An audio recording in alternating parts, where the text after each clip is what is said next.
Shalom Église, que le nom du Seigneur soit béni et glorifié ce matin. Je rends grâce à Dieu pour le couple Mbengela, pour le pasteur Timothée, pour Maman Toti. Tout à l'heure, le pasteur disait que beaucoup de pasteurs de Philadelphie, le mari prêche, la femme chante, mais sauf lui. Moi, je dis non, vous, le mari, la parole, la femme, la parole. Donc,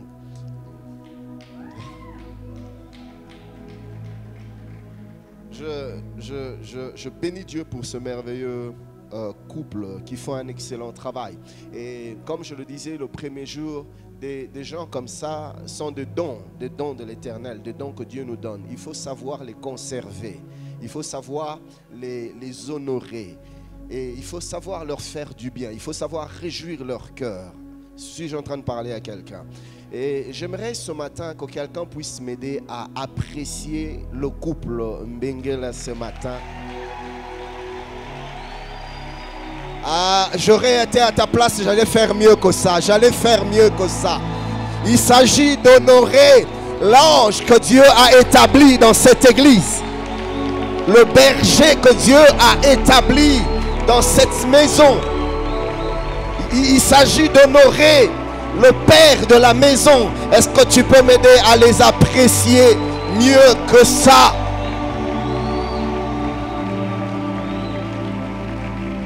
Que Dieu vous bénisse abondamment. Allez de l'avant. Je sais que vous n'avez encore rien vu dans cette église. Le Seigneur va vous montrer encore de plus grandes choses. Amen. Ce matin, j'avais à cœur de nous parler autour de ce thème. C'est un long thème. 7 principes spirituels pour vivre pleinement les desseins de Dieu dans sa vie. 7 principes spirituels pour vivre pleinement les desseins de Dieu dans sa vie. Si Dieu nous fait la grâce, on finira le 7, ou sinon, là où on se limitera, on va se limiter et le reste, on verra quand le Seigneur le voudra. Nous sommes dans le livre de 1 Samuel, le chapitre 5e. 1 Samuel, chapitre 5, nous allons lire à partir du 17e jusqu'au 25e verset. 1 Samuel 5, 17 à 25, la Bible dit: les Philistins apprirent qu'on avait oint David pour roi sur Israël, et ils montèrent tous à sa recherche. David, qui en fut informé, descendit à la forteresse. Les Philistins arrivèrent et se répandirent dans la vallée des Réphaïm. David consulta l'Éternel en disant: monterai-je contre les Philistins? Les livreras-tu entre mes mains? Et l'Éternel dit à David: monte, car je livrerai les Philistins entre tes mains. David vint à Baal-Pérathim où il les battit. Puis il dit: l'Éternel a dispersé mes ennemis devant moi comme des eaux qui s'écoulent. C'est pourquoi l'on a donné à ce lieu le nom de Baal-Pérathim. Ils laissèrent là. Au verset 22e, la Bible dit: les Philistins montèrent de nouveau et se répandirent dans la vallée.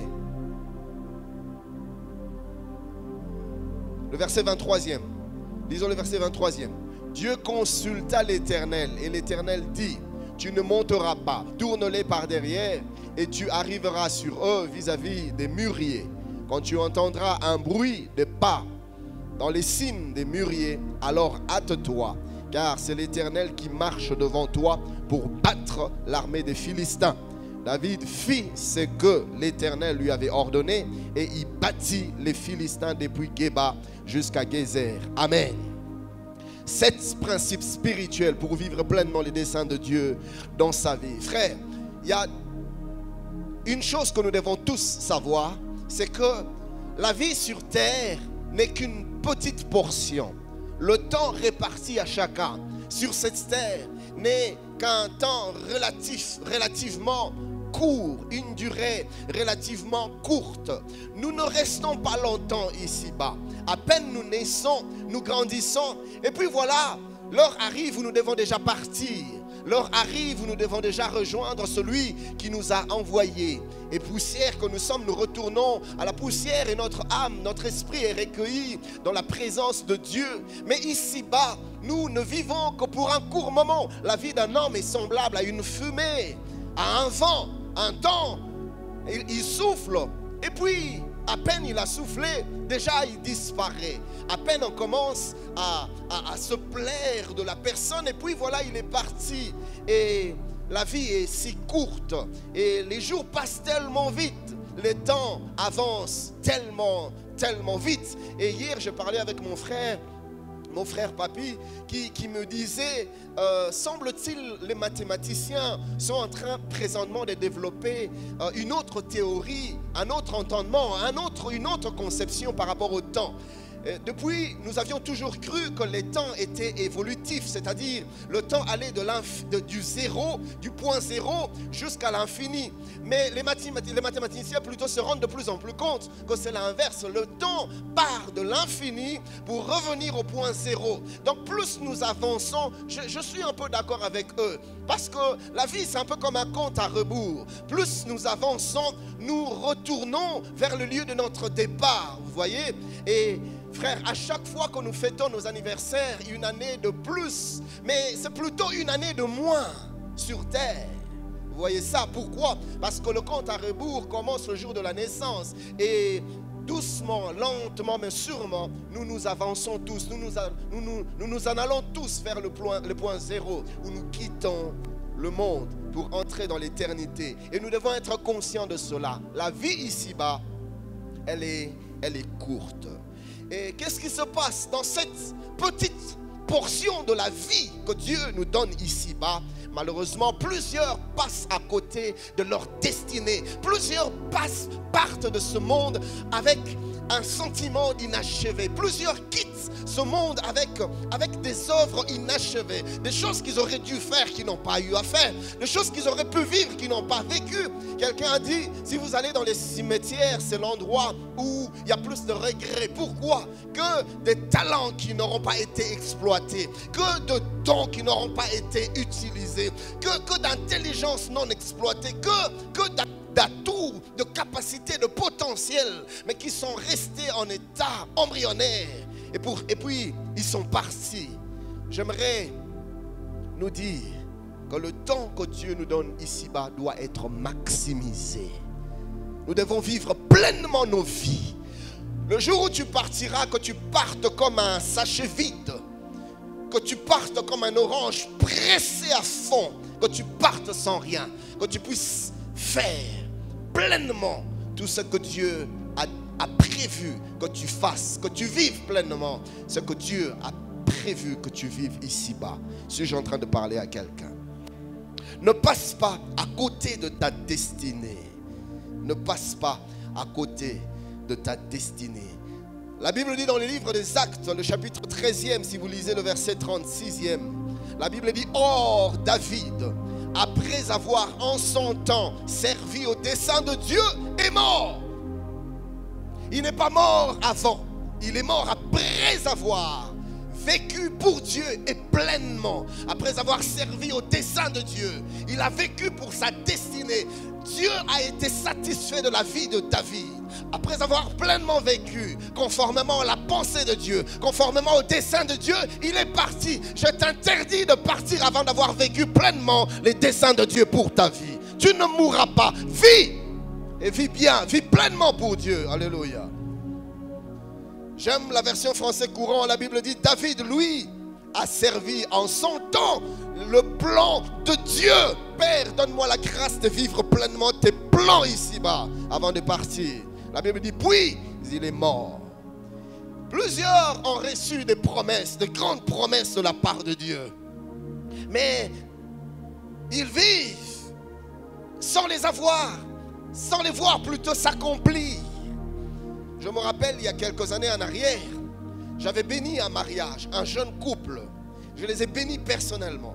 Et moins d'une année après, j'étais obligé de retirer l'alliance de la femme parce qu'elle est devenue veuve. Le monsieur était parti, il est mort, mais il est mort jeune. Et ça, c'était ma première expérience sombre dans le ministère. Retirer l'alliance du doigt de la veuve, l'alliance que moi-même j'ai bénie, le mariage que moi-même j'ai béni, c'était une expérience douloureuse pour moi. Mais voilà, quelques temps plus tard, quelques jours plus tard, la veuve viendra dans mon bureau et là elle me dira, pasteur, qu'est-ce qui s'est passé? Mon mari, il avait des promesses de Dieu. Le Seigneur lui avait parlé de glorieuses promesses. C'était un homme de promesses. Mais qu'est-ce qui s'est passé? Pourquoi il est mort? Oui, comment cela peut être ainsi? Et vous entendez plusieurs personnes dire, l'enfant de la promesse ne meurt pas. Les Kinois disent, moi nabilaka akufakate. Ça c'est faux. Tu peux avoir des promesses et mourir sans les avoir, sans les voir plutôt s'accomplir. Tu peux avoir reçu de merveilleuses choses de la part de Dieu, mais tu pars. Pourquoi je dis ça? Parce que hier, je me rappelle quand je répondais aux questions, un frère a posé la question de savoir, mais pasteur, si l'enlèvement doit déjà venir maintenant, cela veut dire qu'il y a des promesses que nous n'allons pas vivre. Frère, Dieu est fidèle. Dieu est fidèle. Si tu ne vis pas de certaines promesses, ce n'est pas la responsabilité de Dieu, c'est ta responsabilité.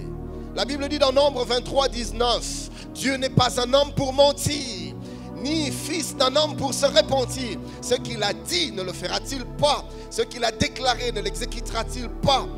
La version Parole de vie dit, Dieu n'est pas un homme, il ne ment pas, Dieu ne peut pas mentir. Il n'est pas un être humain, il ne change pas d'avis. Quand il dit quelque chose, il le réalise. Quand il fait une promesse, il la tient. Notre Dieu tient de promesses. Il les accomplit. Et vous savez, chers bien-aimés, les plans de Dieu pour nous sont glorieux. Les plans de Dieu pour nous sont merveilleux. J'aime quand, dans le livre de Jérémie 29, 11, il dit, je connais moi, je connais les projets que j'ai formés sur toi. J'aimerais nous dire ce matin, Dieu a des projets pour chacun de nous. Il n'y a pas une vie sans projet de Dieu. Personne sur cette terre ayant connu Jésus-Christ ne peut vivre sans que Dieu ait conçu pour lui des projets tels que tu es là. Dieu a à cœur un certain nombre de projets pour ta vie. Il y a un plan que Dieu a établi. Et ce n'est pas pour ton malheur. La Bible dit que c'est pour ton bonheur. Le projet de Dieu, c'est pour ta paix. Le projet de Dieu, ce n'est pas pour que tu pleures. Non, le projet de Dieu, pour que tu aies de l'espérance. Le projet de Dieu, c'est pour que tu vives bien rassasié des jours, dans tous les domaines de la vie. Frère, vous savez, le diable, des fois, il nous place dans une certaine théologie où nous commençons à accepter certaines choses comme des fatalités, des choses qui ne marchent pas, des choses qui n'avancent pas, des choses qui n'évoluent pas. Et on les accepte. On dit, oh frère, toutes choses concourent bien de ceux qui aiment Dieu. Non. Le Dieu que nous servons nous veut du bien.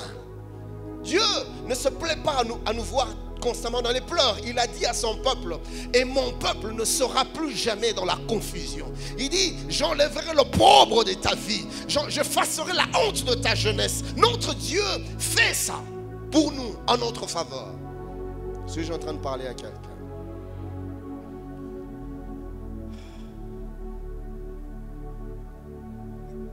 Je voudrais nous partager 3 vérités avant d'aller plus loin. Première vérité, c'est que nous devons savoir que notre Dieu est un Dieu de principes. Vous voyez, notre Dieu fonctionne avec des principes. C'est un Dieu de principes. Par principe ici, nous voulons tout simplement entendre un ensemble de règles, un ensemble de normes qui régissent le fonctionnement de Dieu. Comment est-ce que Dieu opère? Comment est-ce que Dieu agit? Comment est l'œuvre? Comment est-ce que Dieu fonctionne? L'œuvre de Dieu, ça se passe comment? Vous voyez, il est bon de connaître une personne si l'on veut marcher avec elle. La Bible dit que 2 personnes ne peuvent marcher ensemble s'ils ne se conviennent. On doit se mettre d'accord. Or, je ne peux me mettre d'accord avec toi si je ne suis pas d'accord avec ta vision, si je ne suis pas d'accord avec tes principes, si je ne suis pas d'accord avec ta façon de faire les choses. Je dois les accepter. Ou sinon, tu iras à gauche alors que moi j'aurais envie d'aller à droite. Vous voyez ça? Et nous devons savoir que si nous voulons vivre pleinement les desseins de Dieu dans nos vies, nous devons savoir que si nous voulons vivre pleinement les promesses de Dieu, ou plutôt l'accomplissement des promesses de Dieu dans nos vies, nous devons savoir que notre Dieu marche, il opère, il fonctionne sur base des principes. Que quelqu'un dise avec moi, principes.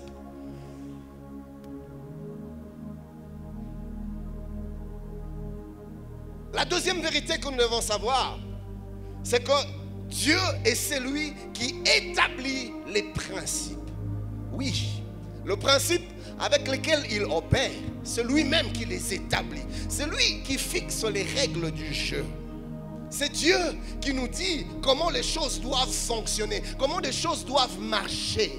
Ça vient de Dieu, ça ne vient pas de nous. Nous ne choisissons pas nous-mêmes selon nos préférences, comment nous devons faire les choses pour aboutir à un certain résultat. Non, à moins que l'on marche loin de Dieu, à moins que l'on vive par nous-mêmes selon notre propre volonté.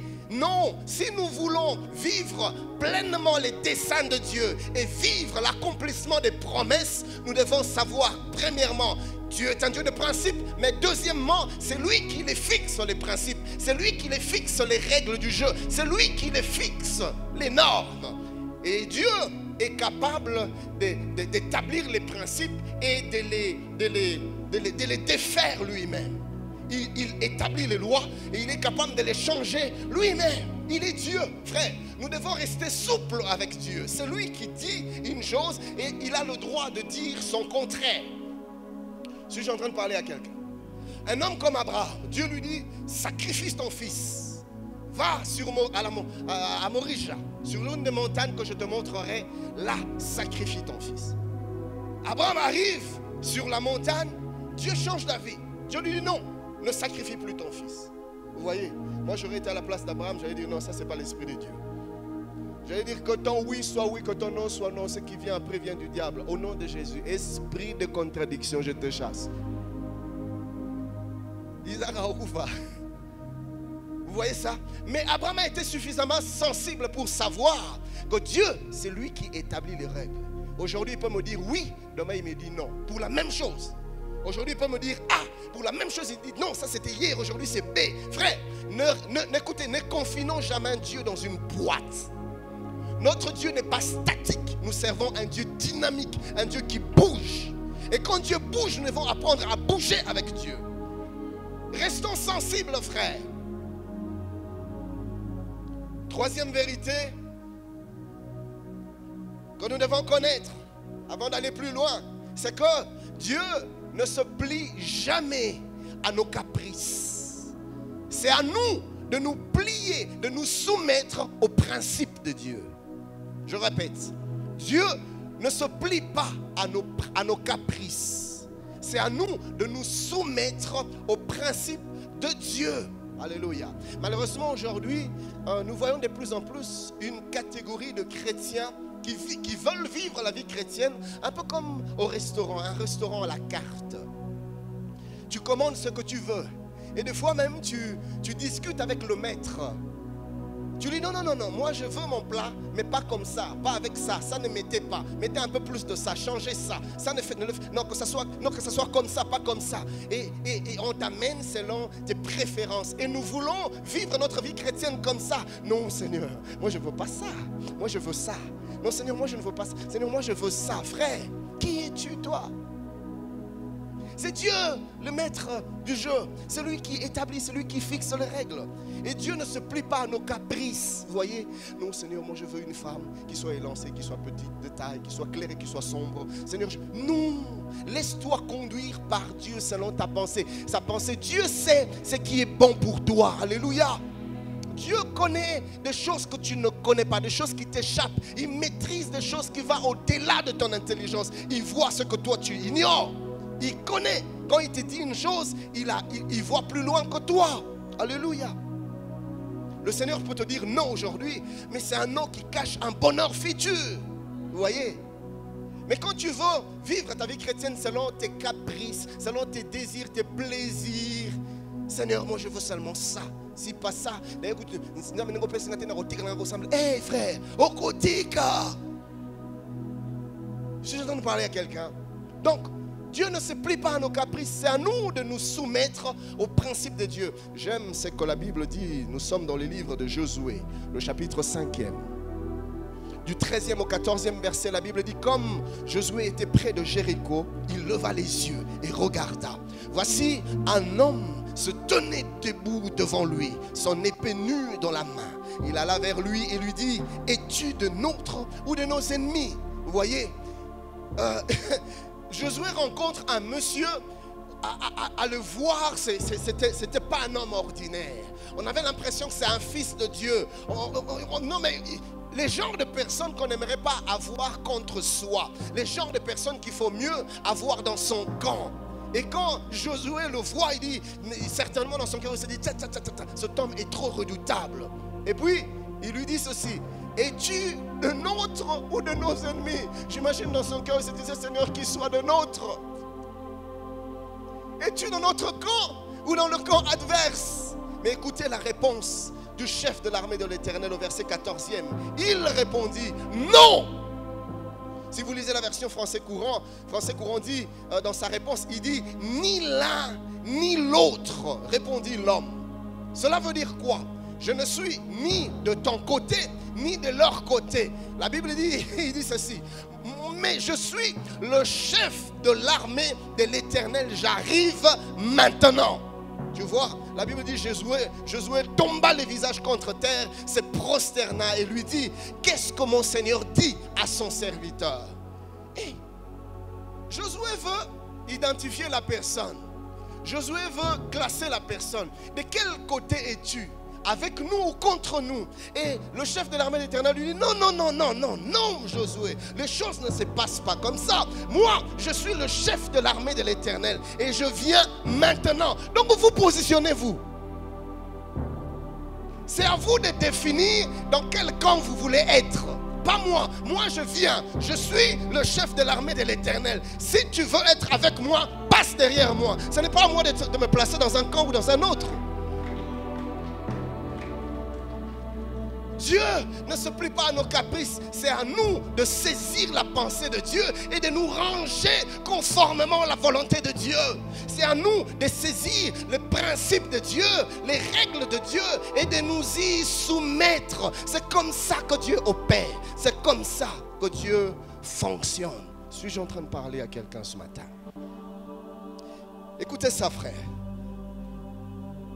Quiconque veut réussir avec Dieu doit s'inscrire dans les principes que Dieu établit et pas l'inverse.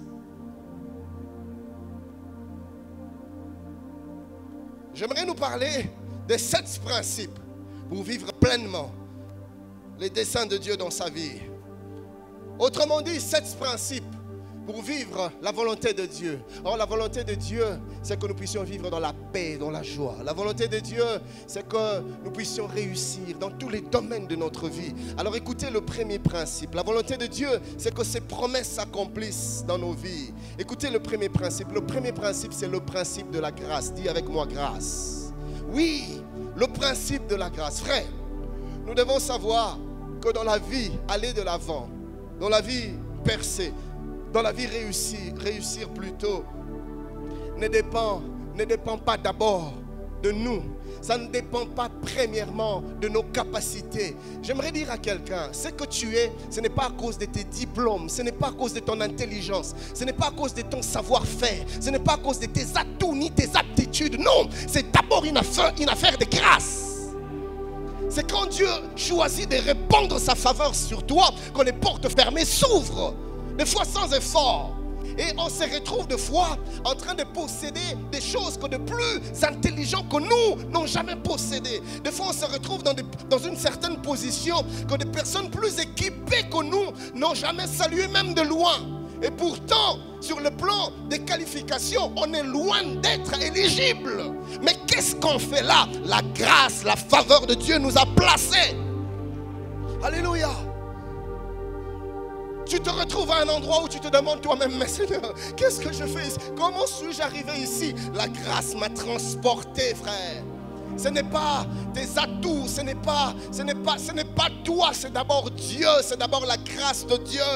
Écoutez ce que Dieu dit aux enfants d'Israël. Nous sommes dans Deutéronome 8.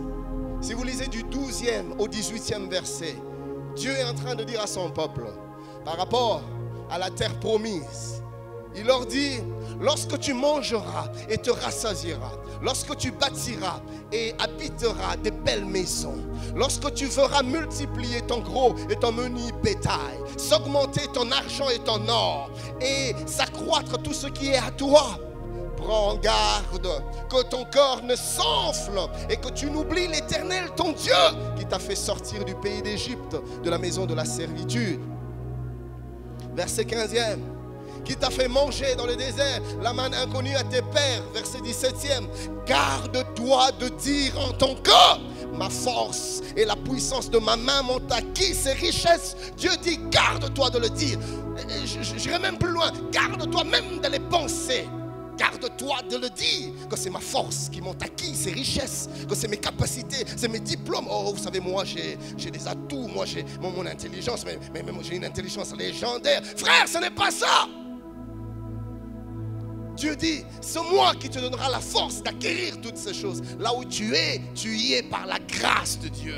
La bonne main de l'Éternel a été sur toi. Et voilà, les portes se sont ouvertes. Ce n'est pas que tu es plus que les autres. Non, non. C'est tout simplement une affaire de grâce. Il dit au verset 18e: souviens-toi de l'Éternel ton Dieu, car c'est lui qui te donnera de la force pour les acquérir, afin de confirmer, comme il le fait aujourd'hui, son alliance qu'il a jurée à tes pères. C'est une affaire de grâce. C'est Dieu qui le fera. Suis-je en train de parler à quelqu'un ce matin? J'aime l'apôtre Paul quand il parle aux Romains, dans le chapitre 9 de son épître aux Romains, du 11e au 16e verset, il dit: car, quoique les enfants ne fussent pas encore nés, et qu'ils n'eussent fait ni bien ni mal, afin que le dessein d'élection de Dieu subsistât sans dépendre des œuvres, et par la seule volonté de celui qui appelle, il fut dit à Rebecca: l'aîné sera assujetti au plus jeune. Qu'est-ce que l'aîné a fait pour être assujetti, pour être sous la domination du plus jeune? Qu'est-ce qu'il a fait, dites-moi? Et qu'est-ce que le plus jeune a fait pour mériter ça? Ils étaient encore dans le ventre. La Bible dit: ils n'avaient fait ni bien ni mal. Qu'est-ce qui a fait que l'un soit qualifié et l'autre non? Selon qu'il est écrit: j'ai aimé Jacob et j'ai haï Ésaü. Que dirons-nous donc? Y a-t-il en Dieu de l'injustice? Loin de là. Car il dit à Moïse: je ferai miséricorde à qui je fais miséricorde, et j'aurai compassion de qui j'ai compassion, frère. J'aime le verset 16e. Ainsi donc, cela ne dépend ni de celui qui veut, ni de celui qui court, mais de Dieu qui fait miséricorde, de Dieu qui fait grâce. Je voudrais dire à quelqu'un: tu vas vivre des choses inimaginables dans ta vie, mais sache que c'est la faveur de Dieu dans ta vie. Alléluia. Le sage Ecclésiaste dit dans son chapitre 9e, le verset 11, il dit ceci: j'ai encore vu sous le soleil que la course n'est point aux agiles, ni la guerre aux vaillants, ni le pain aux sages, ni la richesse aux intelligents, ni la faveur aux savants. Non, on peut être agile sans gagner la course. Vous voyez, sans gagner la guerre. On peut être vaillant sans gagner la guerre. On peut être sage sans gagner le pain. On peut être intelligent sans gagner la richesse.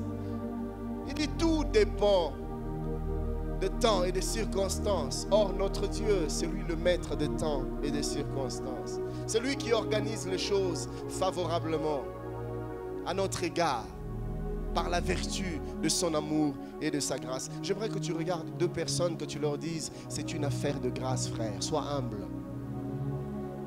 Dis-lui ce que tu as là, c'est faveur. Vous voyez?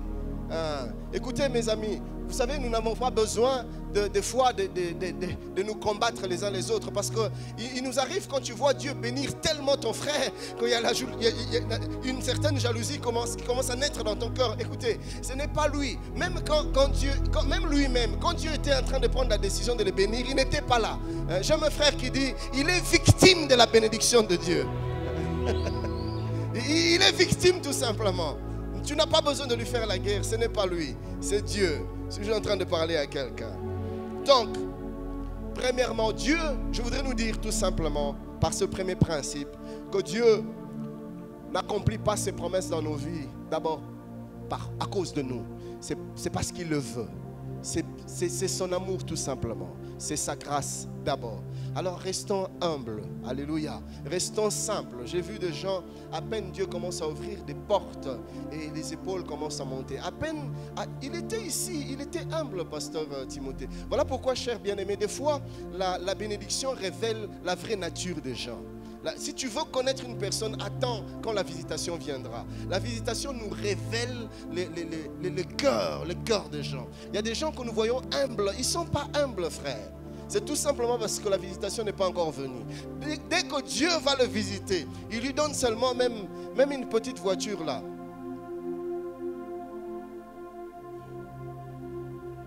J'ai vu des hommes de Dieu très attachés à Dieu, intègres, consacrés, fidèles à leur femme. Mais quand le ministère commençait à monter, partout on commençait à parler de lui, on n'a plus reconnu le frère. Le frère humble a changé. Qu'est-ce qui s'est passé? Un peu comme Osias. La Bible dit, quand Osias est devenu grand, son corps s'éleva pour le perdre. Et pourtant, il recherchait l'Éternel et Dieu le faisait prospérer. Mais quand il a eu ces choses, son cœur aussi. Écoutez, que ton cœur ne monte jamais avec tes avoirs. Reste simple, reste humble, frère. Le deuxième principe que j'aimerais nous partager pour vivre pleinement les desseins de Dieu dans nos vies, pour vivre pleinement l'accomplissement des promesses de Dieu dans nos vies, c'est le principe du mandat. Dis avec moi, mandat. Mandat. Alors écoutez cette vérité. Tout homme né de femme vient dans ce monde avec un mandat divin. Tout homme qui est sorti de femme, tout homme qui est né de femme, quand je dis homme avec H majuscule, vient sur terre avec un mandat divin. Par mandat ici, je voudrais parler de vocation. Par mandat, je voudrais parler de l'appel. Par mandat, je voudrais parler de mission. Alors, je ne suis pas en train de parler ici de l'appel au ministère. Non, ça n'a rien à voir avec cela. Je suis tout simplement en train de parler de projet de Dieu qu'il a rattaché à ta vie en te créant. Parce que quand le Seigneur t'envoyait sur terre, frère, la Bible dit que Dieu fait toutes choses pour un but. Le Seigneur ne fait jamais rien pour rien. Dieu ne crée pas pour rien. Il crée toujours pour répondre à un besoin. Alors écoutez, donc cela nous pousse à dire que ton existence a été précédée par ton naissance. Hein? Ça c'est le philosophe qui dit ça. Les philosophes disent l'essence précède l'existence. Pourquoi ils disent ça? L'essence ici, je parle du but de la vie. Hein? Le mandat de la vie. Ça précède ton existence. Je vais m'expliquer. Dieu t'a créé à quel moment? Dieu t'a créé au moment où il s'est rendu compte qu'il y avait un vide qui devait être comblé. Oui, Dieu t'a créé au moment où il s'est rendu compte qu'il y avait un besoin qui devait être assouvi. Et c'est en ce moment-là que Dieu t'envoie dans le monde, conformément ou proportionnellement aux besoins. Voilà pourquoi, frère, tout ce que tu es est proportionnel aux besoins. Et quand Dieu était en train de te créer, Dieu était en train de te créer en jetant un regard, un coup d'œil sur la mission, le mandat de ta vie. Je vais expliquer. Vous voyez cette bouteille? Si j'ai été créé pour soulever cette bouteille, la déplacer de là jusque là, c'était un besoin dans le cœur de Dieu. Cette bouteille doit être déplacée. Mais qui me déplacera cette bouteille? Oh, qui me déplacera cette bouteille? Et puis Dieu se dit, il faut que je crée quelqu'un pour accomplir cette mission. Et le Seigneur commence à regarder à la bouteille. Qu'est-ce que la personne doit avoir pour que la bouteille soit déplacée? Dieu se dit, ah, la personne doit avoir des yeux. Dieu te donne des yeux. Pourquoi? Pour voir la bouteille. Donc les yeux ont été créés conformément à la mission. Quelqu'un est en train de me comprendre. Dieu me dit, mais la personne doit se déplacer vers la bouteille. Or, pour qu'il se déplace, je dois lui donner les jambes. Donc Dieu a placé des jambes, pas pour que tu te prennes pour le nombril du monde. Et que par ta démarche, que tout le monde voit quand tu... Non, c'est pas pour ça. Tout ce que Dieu te donne, c'est pour que tu vives pleinement les desseins de Dieu ici-bas. Suis-je en train de parler à quelqu'un? Alors Dieu te donne des jambes et il se rend compte, certes il a des yeux, il a des jambes, mais en avançant, il aura besoin des bras pour saisir la bouteille. Et il te place des bras, tu vois. Et même quand il te place des bras, Dieu se dit, mais il a besoin d'une certaine force. Par rapport au poids de la bouteille, il a besoin d'une certaine force. Et Dieu te dote de la capacité physique nécessaire pour qu'au moment venu, que tu soulèves la bouteille sans problème. Ce qui fait qu'une autre personne qui n'est pas venu ici-bas pour déplacer la bouteille, quand il s'efforce à le faire, il ne pourra pas le soulever parce qu'en lui, il n'y a pas la force nécessaire par rapport à la mission. Je ne sais pas si quelqu'un est en train de me suivre. Donc, autrement dit, tout ce que tu es, tout ce que tu as est proportionnel au dessein de Dieu. Autrement dit, au mandat de Dieu. Autrement dit, à la mission de Dieu que tu dois accomplir ici-bas. Suis-je en train de parler à quelqu'un? Le temps que tu as, c'est pour la mission. L'intelligence que tu as, c'est pour la mission. La beauté que tu as, c'est pour la mission. L'intelligence, tout ce que tu as, les atouts, les capacités, tout, même les faiblesses que tu as. Oui, Dieu a tout créé en toi à dessein, par rapport, proportionnellement au mandat qu'il a rattaché à ta vie. Donc, il y a eu d'abord le besoin, et le besoin a poussé Dieu à te créer. Alors, j'aimerais te dire ce matin que tu existes parce que tu dois répondre à un besoin. Dis avec moi, mandat. Pourquoi c'est important de le découvrir? Premièrement, parce que tu ne peux pas avancer avec Dieu. Tu ne peux pas percer avec Dieu aussi longtemps que tu ne fais pas ce que Dieu te demande de faire. J'ai vu des gens faire de la musique. Il va à l'INA, à l'Institut National d'Art, pour faire la musique. Mais Dieu ne t'a jamais appelé à ça. Dieu ne t'a jamais créé pour faire la musique. Je veux bien, tu peux le faire comme une distraction, mais n'en fais pas le but de ta vie. Pourquoi? Parce que, écoutez, le Seigneur ne t'a pas donné l'onction nécessaire dans la musique. Parce que même l'onction, est-ce que vous savez qu'il y a une onction pour tout? Il y a une onction pour tout. Il y a une onction pour le mariage. Il y a une onction pour la médecine. Il y a une onction pour le barreau. Il y a une onction pour tout, tout, tout. Alors Dieu te oint proportionnellement au mandat. Si Dieu t'a appelé à être pasteur, sur toi il reposera l'onction de la prédication. Mais si Dieu t'a appelé pour que tu sois architecte, sur toi il déposera l'onction de l'architecture. C'est pour ça que nous avons plusieurs architectes qui n'arrivent pas à percer. Pourquoi? Parce que l'onction de leur destinée ne les accompagne pas dans le domaine dans lequel ils sont partis se fourvoyer. Autrement dit, tu es en train de perdre le temps. Voilà pourquoi tu vas fournir beaucoup trop d'efforts. Et tu vas traiter Dieu d'infidèle. Seigneur, tu as dit je serai la tête et non la queue. Non, j'ai dit ça, mais pas dans l'architecture. Tu seras... Si tu as envie d'acclamer le Seigneur, acclame.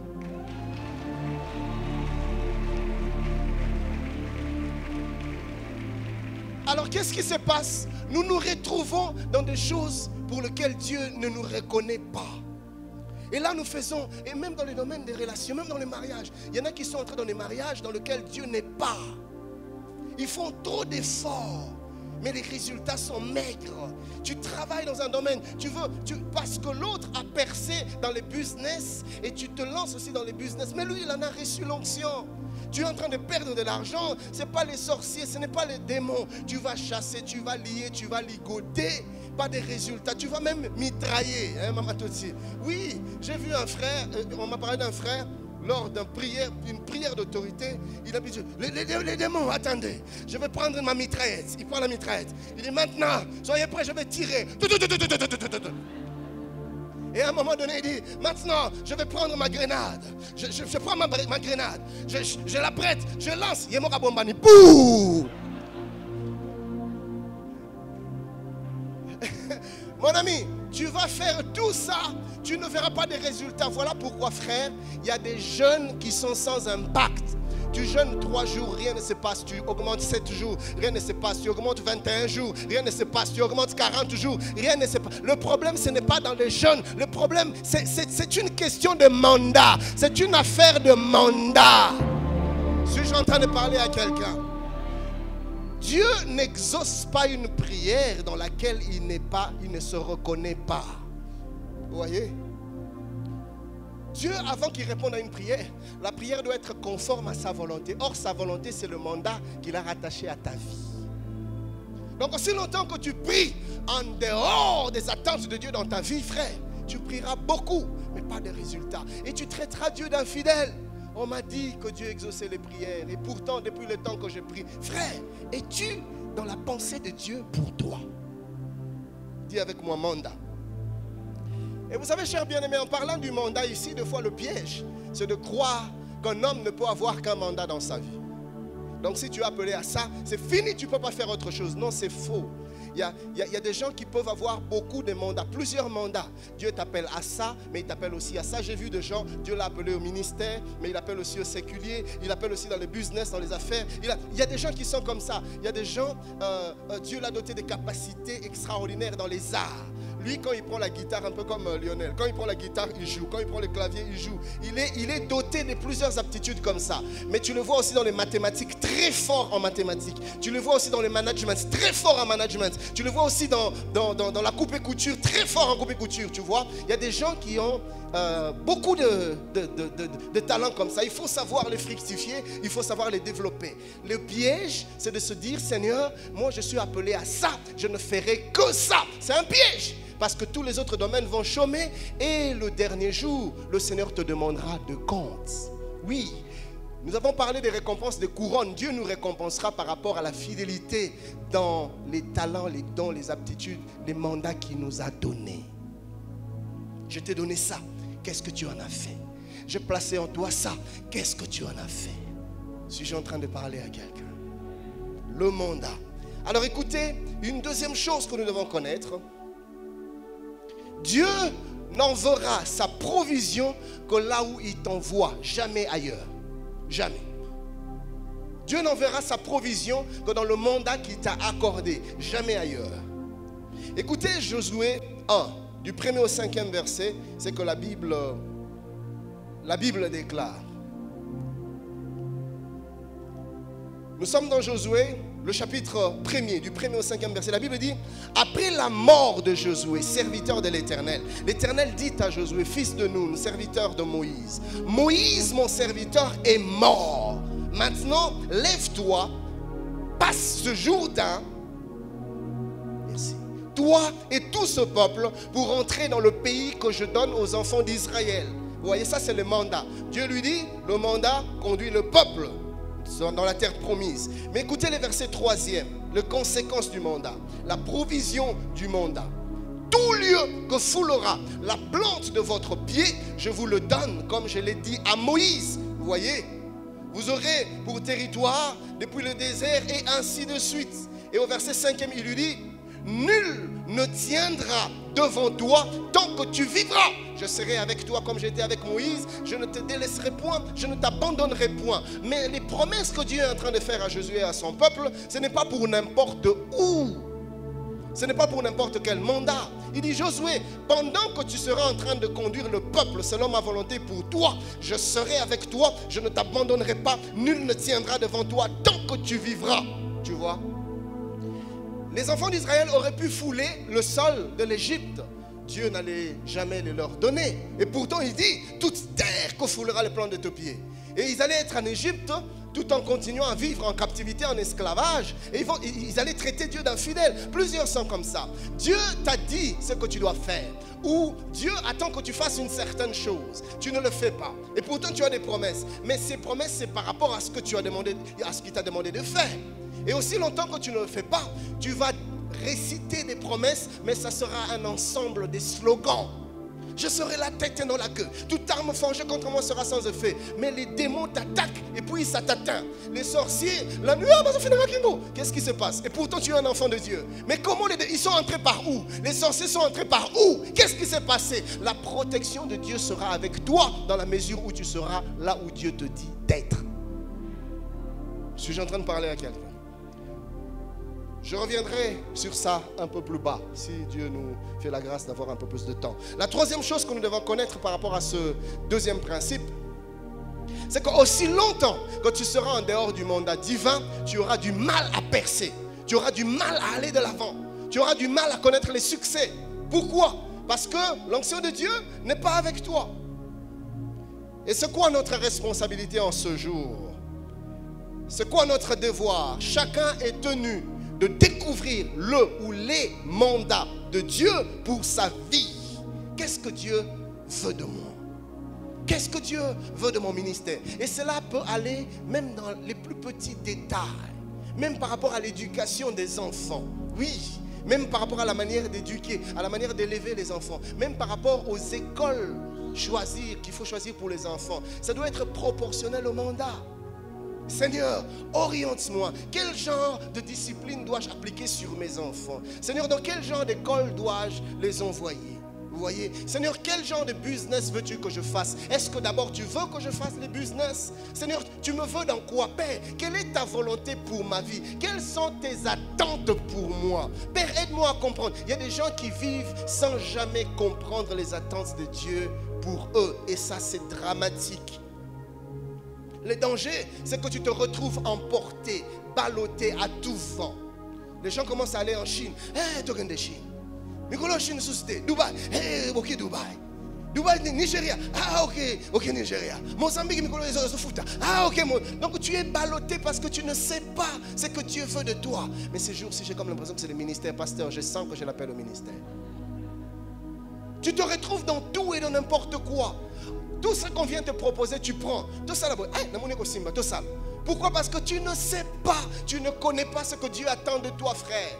Tu seras très versatile, très instable. Tu vas manquer de détermination, tu vas manquer de persévérance. Parce que dès l'instant que tu verras des obstacles, tu dis, oh, tu n'as changé. Et pourtant, les obstacles n'ont jamais voulu dire que Dieu n'est pas avec toi dans ce que tu fais.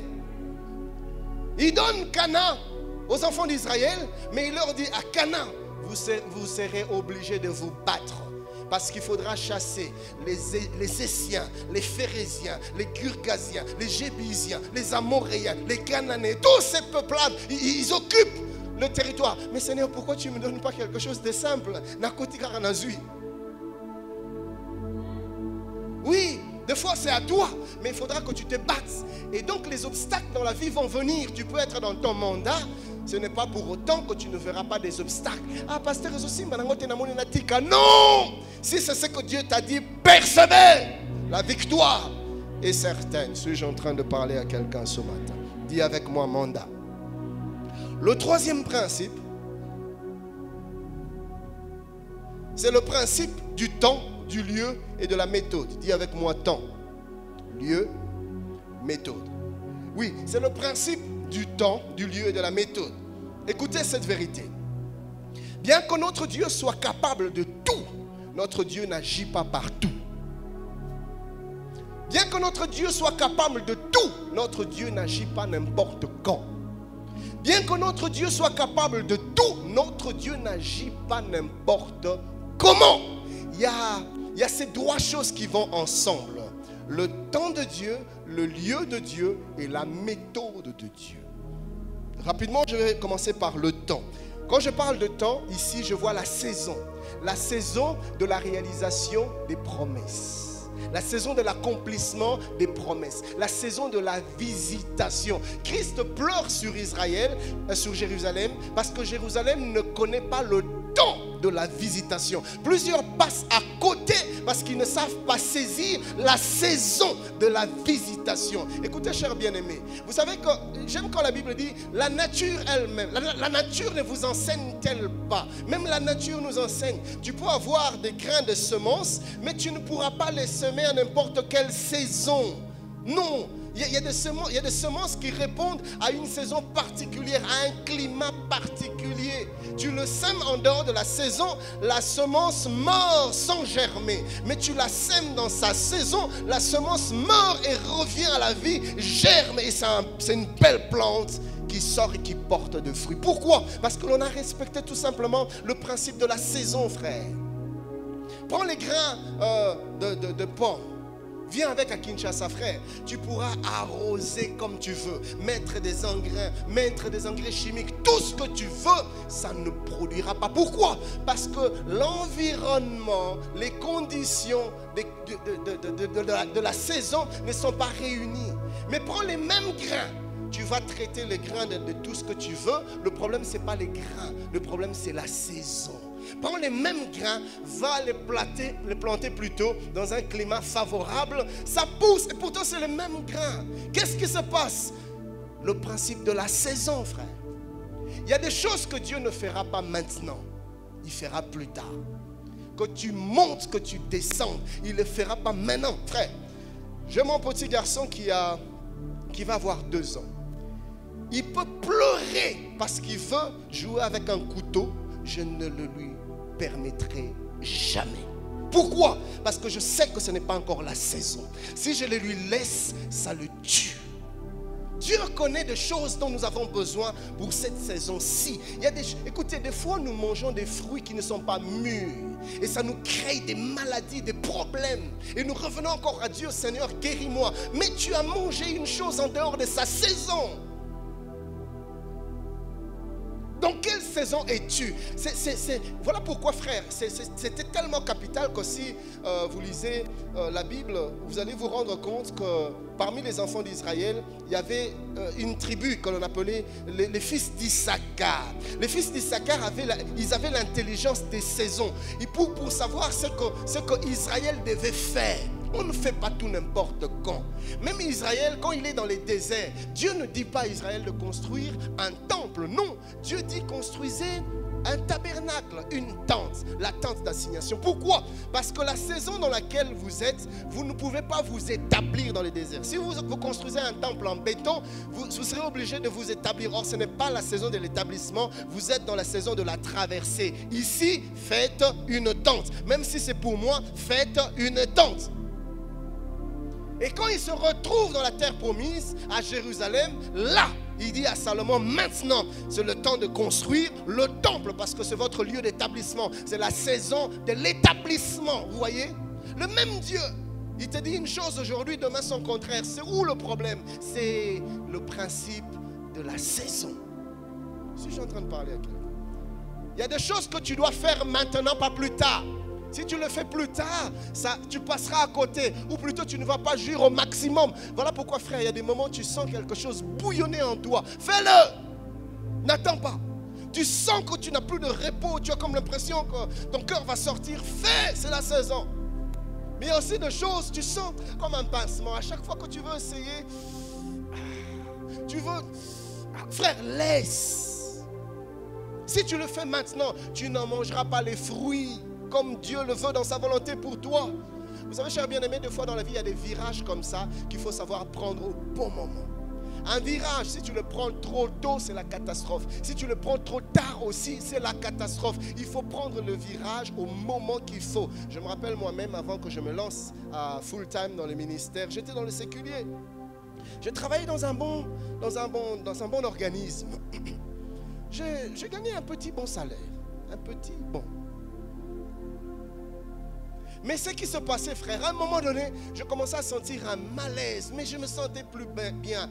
Et puis à un moment donné, j'avais comme l'impression que j'étais en train de vouloir vivre la vie d'une autre personne. Je ne me retrouvais plus, je n'avais plus d'épanouissement, je n'avais plus aucune réalisation personnelle. J'avais comme constamment comme le goût d'inachevé.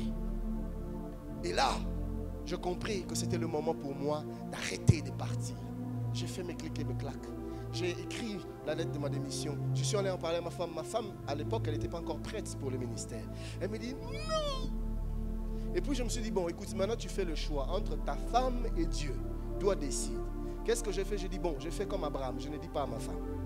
Je suis allé déposer ma démission calmement. Quand je viens lui dire, chérie, la démission, c'est déjà fait. Et c'est là que j'ai retrouvé ma paix. Frère, j'ai vu des choses extraordinaires. J'ai gagné un petit bon salaire. Quand j'ai laissé, je me suis donné dans le ministère, je commençais à gagner un petit moins bon salaire. Que ce que j'avais avant. Mais ce qui est bizarre, c'est qu'avec tous, moi je travaillais, ma femme travaillait. Avec tout ce qu'on gagnait, pasteur, on était incapable de nouer les deux bouts de mois. Chaque mois. Et des fois, malgré que nous deux nous travaillions, des fois, donc comment il va stratège? Aux heures de manger, on s'est dit, bon, on va aller visiter qui? Mais quand j'ai saisi le temps, frère, j'ai gagné moins que ce que j'ai gagné avant. Mais Dieu nous couvrait de manière extraordinaire. Vous voyez? Fais ce que Dieu te dit de faire, c'est le moment. Mais si ce n'est pas encore le temps, frère, attends, sinon tu vas te cogner contre le mur. Voilà pourquoi, frère, nous devons rester au pied de Dieu. Seigneur, s'il te plaît, donne-moi le discernement, que je sache dans quelle saison je suis, Suis-je en train de parler à quelqu'un? Oui. Pareil par rapport à l'accomplissement des promesses. Des fois, ça peut donner l'impression de trop traîner. Non, il y a une saison. C'est que Habakkuk dit dans Habakkuk 2:3, car c'est une prophétie dont le temps est déjà fixé. Elle marche vers son terme et elle ne mentira pas. Si elle tarde, attends-la, car elle s'accomplira certainement. Alléluia. Dans Genèse 18:14, la Bible dit, il n'y a rien qui soit étonnant de la part de l'Éternel. Au temps fixé, je reviendrai vers toi à cette même époque et Sarah aura un fils. Au temps fixé, il y a une saison. Quand la saison arrive, les portes s'ouvrent sans trop d'efforts. Quand la saison arrive, Dieu t'impose. Je ne sais pas si c'est pareil, mais à Kinshasa, souvent quand c'est la saison des mangues, même quand tu n'aimes pas les mangues, tu vas voir les mangues. Même quand tu ne veux pas les voir, sur les avenues, les mouches vont te rappeler que c'est la saison des mangues. Vous voyez? Donc, à la saison des mangues, nous subissons tous les mangues. C'est comme ça que Dieu fait. Donc, dans ta saison, nous tous là, on va te subir. Même si nous ne t'aimons pas, nous allons te subir. Parce que Dieu va t'imposer. Amen. Suis-je en train de parler à quelqu'un? J'ai parlé du temps, j'ai parlé du lieu.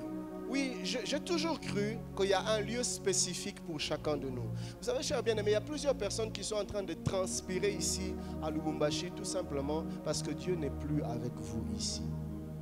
Oui, tu es en train de faire trop d'efforts.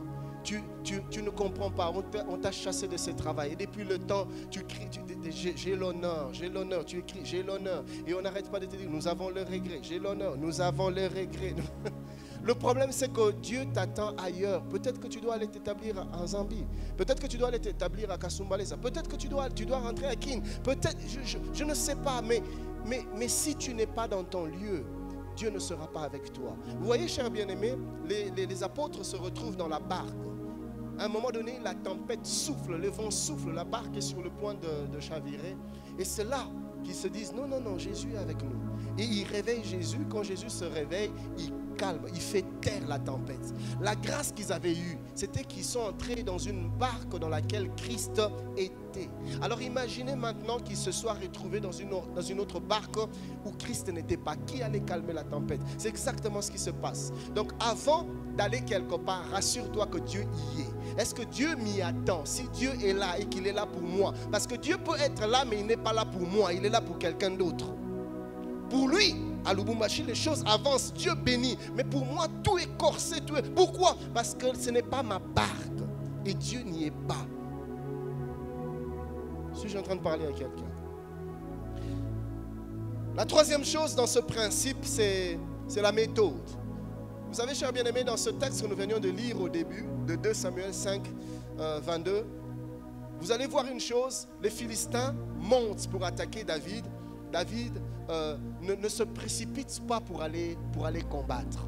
J'aime ça. Seigneur, donne-moi le cœur de David. Donne-nous le cœur de David. David sait que je n'ai pas les bonnes stratégies. C'est Dieu qui a les bonnes méthodes.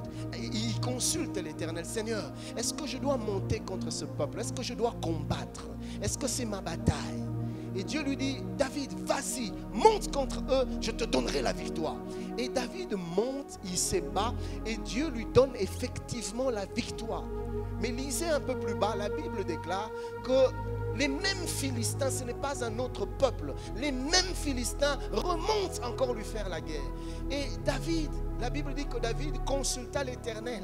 Il aurait pu se dire, non mais je connais les Philistins, je les ai déjà battus une fois, je pourrais les battre encore une deuxième fois, j'ai l'expérience. Non, mais la Bible déclare, David n'a pas regardé à son histoire, à son passé, ni à son expérience, ni à son savoir-faire. Non, bien que c'était un peuple qu'il avait déjà battu, il dit non, non, non, non, non. Je consulte encore Dieu. Heureusement pour lui, parce que Dieu lui a dit, David, au sali bien de Moutuni. Dieu lui dit, ne monte pas, mais contourne-les par derrière. Et même là, quand tu auras contourné, tiens-toi sous les cimes, sous les mûriers et attends. Attends le temps. Dieu lui dit, quand tu entendras les pas, les bruits des pas dans les cimes, c'est-à-dire au bout des mûriers, quand tu entendras les bruits des pas, alors sache que je suis avec toi, vas-y. Donc tu peux être, vous voyez, tu peux être même dans ton lieu, mais ne pas être dans son temps. Ou tu peux être dans ton temps, mais pas être dans ton lieu. Tu vois, il faut que le tout s'accorde. Et quand même tu es dans toutes ces choses, encore, tu dois comprendre les méthodes de Dieu, les stratégies de Dieu. Dieu a dit cette fois-ci tu dois contourner. David a contourné et il a eu la victoire. Des fois, vous savez, chers bien-aimés, le problème, c'est que nous nous croyons plus sages que Dieu. Nous pensons que nous savons, que nous connaissons. Même si c'est dans un domaine que tu maîtrises, même si c'est une histoire que tu as déjà gérée, frère, consulte toujours le Seigneur. Dieu te dira maintenant, pas comme ça, va comme ça. Suis-je en train de parler à quelqu'un? Faute de temps, je ne pourrai pas parler de tous les principes, ou plutôt je peux même en parler, mais en y allant très rapidement. Le quatrième principe, c'est le principe du travail. Dis avec moi travail. Il n'y a pas de percée sans travail. Et le travail dont je suis en train de parler, c'est dans tous les domaines. Le travail dans les études, le travail dans le ministère, le travail dans le séculier, le travail dans tous les domaines, dans tous les secteurs de la vie. Surtout nous à l'église. Je ne sais pas ici, mais à Kinshasa, il y a comme une culture. Je crois que cette culture est venue de l'enfer. Où la spiritualité nous a rendus paresseux. Où les étudiants viennent à l'église, passer leur journée à la permanence, depuis le matin jusqu'au soir. Et demain, il a cours. Il n'a pas le temps de réviser ce cours. Et il veut être à la tête. Seigneur, nous serons la tête de nos laqueroub, la babakash. Frère, okopela penza, n'a parlé en langue mozopela, n'a parlé en langue mais deuxième session, n'a parlé en langue mais refusé. En parlant, on te refuse en parlant en langue. Vous comprenez ça? Frère, notre Dieu est le Dieu du travail. Il a institutionnalisé, il a institué, je voulais dire, le travail. Notre Dieu aime le travail. La paresse n'est pas dans le vocabulaire de Dieu. La Bible dit un peu de sommeil, un peu de paresse, un peu de croiser les bras, un peu de laisser aller la rôdeur, la pauvreté, la disette te surprendra comme un rôdeur. Et c'est le mal qu'il y a dans l'église. Nous sommes devenus des paresseux. Nous voulons que la manne tombe du ciel. Non! Écoutez, la Bible dit, le jour où Israël est entré dans la terre promise, la manne s'est arrêtée de tomber. Pourquoi? Parce que dans la terre promise, on doit cultiver, on doit faire le champ, on doit faire, voilà, élever les animaux. Dans le désert, ce n'était pas un lieu d'établissement, c'était une traversée. Et là-bas, vous n'avez pas le temps de planter, de faire le champ. Ce n'était pas possible. Et Dieu envoyait la manne, Dieu envoyait les cailles. Mais dans la terre promise, les cailles ne vont plus venir. La manne ne tombera plus du ciel. Il faut travailler, il faut cultiver la terre. Si je suis en train de parler à quelqu'un. Et aujourd'hui, nous voulons vivre comme dans les déserts, que la manne tombe. Non, frère, tu dois travailler. Qu'est-ce que tu fais dans la vie? Vous savez, la Bible dit, je bénirai les fruits de tes mains. Des fois, nous prions, Seigneur, bénis-moi, bénis-moi. Mais ce que nous oublions, c'est que la bénédiction fonctionne comme la pluie. L'argent, ce n'est pas ça la bénédiction. Les matériels, ce n'est pas la bénédiction. La bénédiction, c'est quoi? En fait, la bénédiction, c'est une faveur, ou plutôt une atmosphère spirituelle que Dieu répand dans ta vie, qui rend tout autour de toi propice et favorable. Tu as sur toi. Mais il faut que tu fasses quelque chose pour que la bénédiction le fructifie. Dieu dit, je bénirai le fruit de tes mains. Quand Dieu vient, la bénédiction vient. Ce n'est pas que Dieu ne t'a pas béni. Dieu t'a déjà béni. Mais entre tes mains, la bénédiction ne trouve rien. Comme la pluie, quand la bénédiction tombe, elle a besoin de trouver une semence en terre qui a été plantée. La pluie ne fait pas de miracles. La pluie ne fait que faire germer la semence qui a été préalablement plantée. Vous savez, chers bien-aimés, en Israël, même quand Dieu parlait de la promesse de la restauration d'Israël, dans Joël, il leur a dit, je vous donnerai la pluie de la première saison et la pluie de l'arrière-saison. La pluie de la première saison, quand elle tombait, elle rendait le sol meuble, malléable, cultivable, pour qu'Israël cultive et sème la semence. Et la pluie de la dernière saison, de l'arrière-saison, venait pour arroser la terre et sortir les semences qui ont été plantées. Donc, Dieu peut envoyer la pluie, mais si tu ne saisis pas que maintenant c'est la saison de mettre les semences en terre, frère, la pluie tombera dans ta vie, la bénédiction tombera. On va faire des déclarations, tu seras béni, mais tu ne verras rien sortir de terre. Pourquoi? Parce que tu n'as rien semé.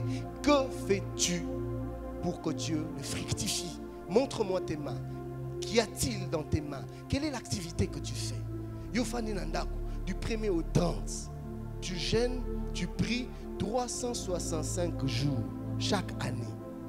Seigneur, j'attends la bénédiction. Frère, tu es un distrait. Tu dois descendre de tes nuages. Sur cette terre des hommes, on bosse. Même les gens qui sont au ministère, pasteur, il est appelé au ministère, mais il n'a pas le temps d'étudier la Bible, il n'a pas le temps de recherche, il n'a pas le temps à la lecture, il consulte pas les ouvrages, il n'étudie pas, il fait rien. Et il vient sur la chair, Saint-Esprit, inspire-moi. Il ouvre la Bible, malheureusement, ça tombe dans la généalogie. Abraham engendra Isaac, Isaac engendra Jacob, Jacob engendra... Si quand on a comme une souka, et toi, qui engendras-tu?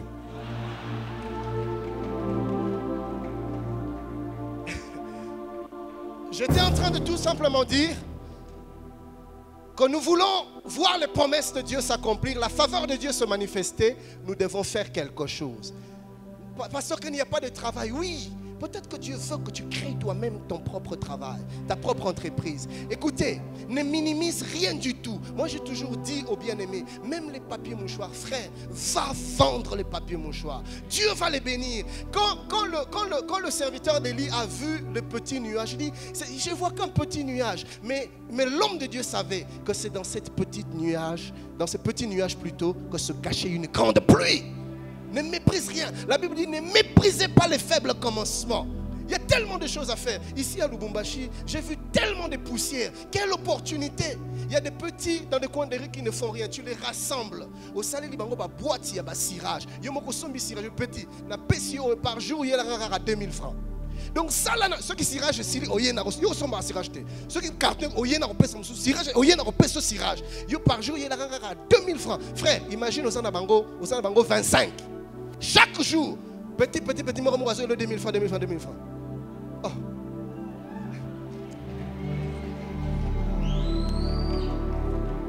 Des fois, nous ne comprenons pas.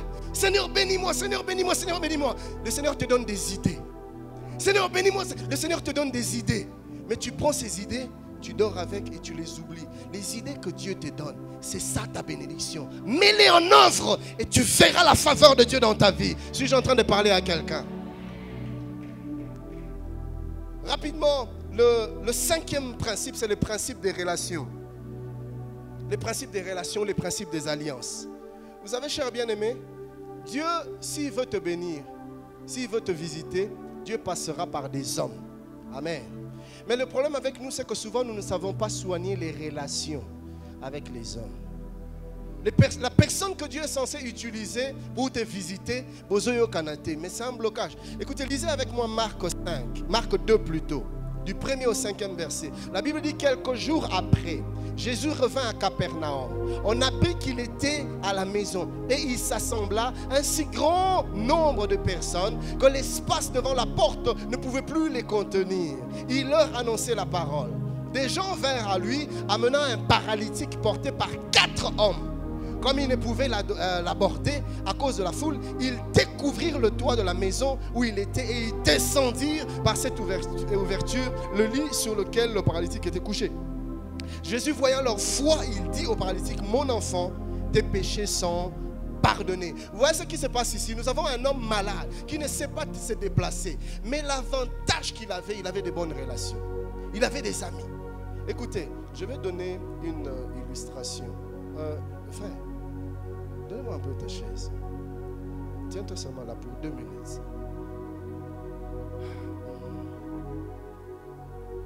Je peux prendre. Je peux prendre qui? J'ai besoin de quelqu'un qui ne pèse pas beaucoup. Ici, vous mangez trop. Frère, toi seulement viens. Mets-toi.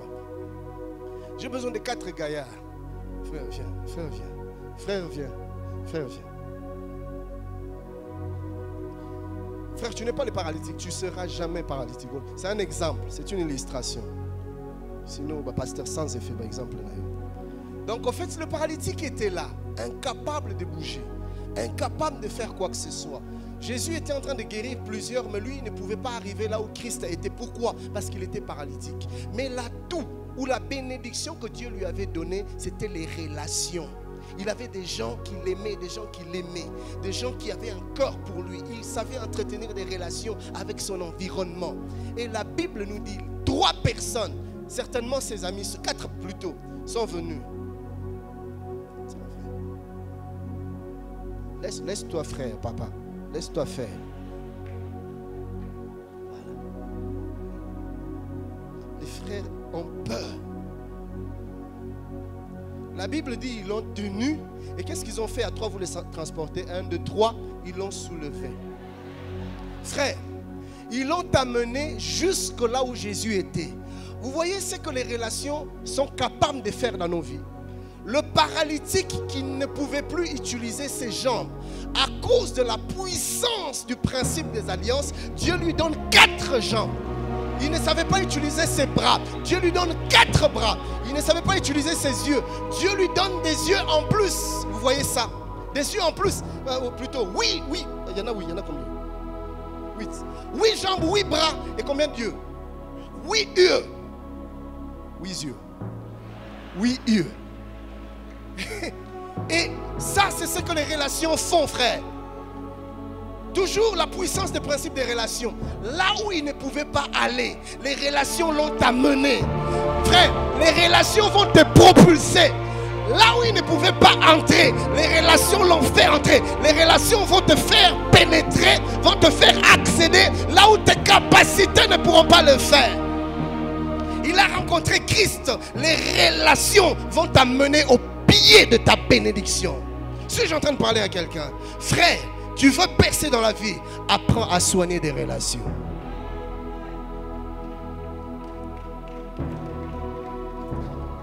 Mais vous allez remarquer que dans Jean 5, 7, il y a un malade. La Bible dit, Jésus demande à la malade, au malade, veux-tu être guéri?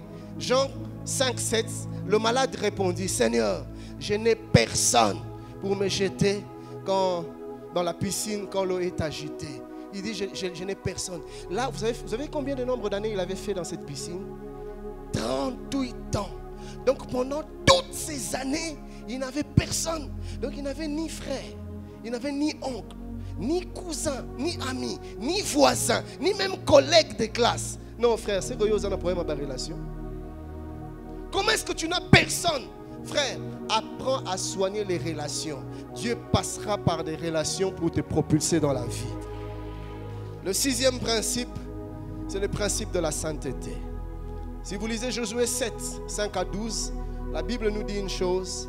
Les enfants d'Israël, après avoir glorieusement remporté la victoire contre Jéricho, Jéricho est une grande ville redoutable, mais Dieu le leur donne. Et ils se retrouvent devant Haï. Haï, un petit peuple, un petit peuple. Et même avant d'aller, ils disent à Josué, non, tu n'as pas besoin d'envoyer beaucoup de gens. Un petit nombre va suffire. Le petit nombre va, Israël est confus et honteux. Il perd la bataille. Et quand Josué et les anciens voient cela, ils se disent, mais c'est impossible. Seigneur, tu m'as dit, tant que je vivrai, nul ne tiendra devant moi. Seigneur, tu m'as dit, toute terre que je foulerai. Seigneur, ça vient d'où cette défaite? La Bible dit que Josué plutôt s'est mis la poussière. Il a déchiré ses vêtements. Il s'est couché par terre. Il priait, il pleurait. À un moment donné, Dieu lui dit, Josué, arrête de pleurer, arrête de prier. Il y a un problème. Israël a péché. C'était quoi le problème? Akan avait péché. Et Dieu dit à Josué, aussi longtemps qu'il y aura l'interdit, aussi longtemps qu'il y aura le péché parmi vous, vous ne tiendrez jamais devant l'ennemi. Dieu est autrement en train de lui dire, j'avais dit que tant que tu vivras, nul ne tiendra devant toi. Mais tant que tu garderas l'interdit, tu ne tiendras, tout le monde pourra te résister. Vous voyez ça? Des fois nous passons à côté, tout simplement parce que nous hébergeons les interdits. Tu as des promesses. Les promesses ne s'accomplissent pas parce que tu fais ce que Dieu te dit de ne pas faire. Tu es dans une chose où Dieu t'a dit de ne pas être. Et ça bloque. La promesse est là, mais tu vis la défaite. Dieu n'est pas infidèle. Regarde ta vie. Qu'est-ce que tu fais qui ouvre les portes? Je vais clôturer par le 7e et le dernier principe. C'est le principe de la prière. La Bible dit dans Jacques 5, 16 que la prière fervente du juste a une grande efficacité. Et au verset 17e, il dit qu'Élie était un homme de la même nature que nous. Mais il a prié, la pluie est tombée. Et vous allez voir une chose que j'ai vue dans la vie d'Élie. avant qu'il n'aille parler au roi Akab, parce qu'il a dit à Akab, Akab, monte, va manger, va boire, parce que j'entends un bruit qui annonce la pluie. Le bruit qu'il entendait est venu d'où? Le bruit est venu de la parole que Dieu lui avait donnée. Parce que Dieu a dit à Élie, Élie, je suis sur le point de faire tomber la pluie. La pluie va tomber. Quand Dieu dit, il accomplit. C'était une promesse ferme, une déclaration nette de la part de Dieu. Je vais faire tomber, la pluie va tomber. Et Élie vient devant Akab. Élie lui dit, va, mange et bois, parce que j'entends un bruit qui annonce la pluie. J'aurais été à la place d'Élie, qu'est-ce que j'allais faire? J'allais moi aussi manger et boire. J'allais croiser les bras, j'allais aller dormir, finir le repos. Pourquoi? Dieu a déjà parlé. La pluie va tomber. Frère, Dieu a déjà dit, Dieu n'est pas un homme pour mentir. C'est que Dieu dit s'accomplit. Les promesses est venues de Dieu. Dieu me l'a confirmé. Je sais que c'est Dieu. Ça s'accomplira, j'attends. C'est ça le piège. Nous attendons passivement l'accomplissement des promesses de Dieu. Élie n'a pas attendu la promesse dans la passivité. Quand Akab est monté pour manger et boire. Frère, laisse certains. Il y a des moments où il faut laisser les autres aller manger et aller boire. Le problème avec toi, c'est que tu manges du 1er au 30. De lundi à dimanche, tu manges, tu manges, tu manges. Frère, la nourriture là-même va te tuer. Et tu vas passer à côté de ta bénédiction parce qu'il y a des moments dans la vie où il faut mettre ces choses-là de côté. Je sais ce que je cherche. La Bible dit qu'Élie est monté à la montagne. Il a pris sa tête, il a mis entre ses genoux. Il s'est mis à prier. La Bible dit qu'il a prié à 7 reprises. Le chiffre 7, c'est le chiffre de la plénitude. Autrement dit, il a pris du temps dans la prière. La Bible nous dit tout simplement, il se lève, il dit à son serviteur, va voir. Il va voir, il ne trouve rien. Il prie, il se lève, va voir. Mais la Bible ne nous dit pas les écarts des temps qui s'écoulaient entre les deux envois. Mais il a prié. Et pourtant il avait la promesse. Et il a prié. Frère, pourquoi Dieu nous donne des promesses? Dieu ne nous donne pas des promesses que pour nous réjouir ou pour plaire à nos cœurs. Non, Dieu nous donne des promesses afin qu'elles servent de socle, de soubassement à nos prières. Sur quelle base tu pries? Prie sur base des promesses. C'est pour ça que Dieu te les a données. Un peu comme quand Jésus a dit à Pierre, viens.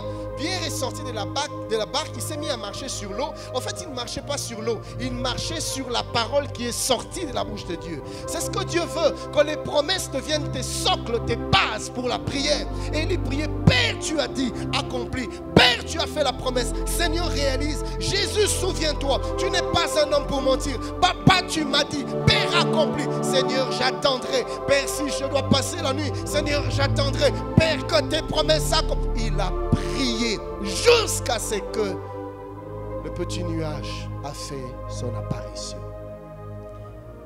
Tu veux vivre les promesses de Dieu? Prie. Tu veux vivre pleinement les desseins de Dieu dans ta vie? Prie. Tu veux percer dans la vie? Prie. Après s'être sanctifié, après avoir ôté l'interdit, prie. Et Dieu te fera vivre sa fidélité. Que Dieu vous bénisse.